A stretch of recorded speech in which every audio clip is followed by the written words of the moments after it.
Hey everybody, Frugal Farmer here.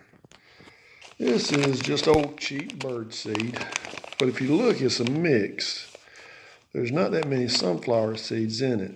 And the reason I bought this is I was out and I like keeping my birds fed. But normally I wouldn't buy it being a mix like that because what you have, I don't have problems with squirrels. I got a couple squirrels, but none coming up where I have my feeder at.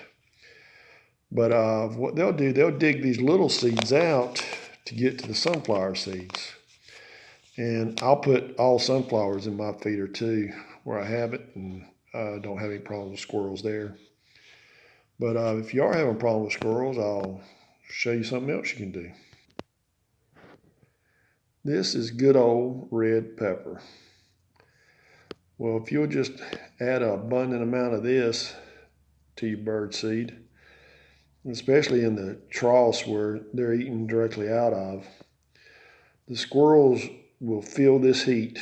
The birds don't. They really don't have any taste buds. But this will help keep squirrels out. And I just don't have the problem with squirrels, and I don't mind eating squirrels. So if I got a problem with squirrels, we know what's going to happen with them. But if you're having squirrel problems, give this a try. If not, you can always make dumplings. Thanks for stopping by. Come back again when you will. Share, comment, like, hit that subscribe button. God bless.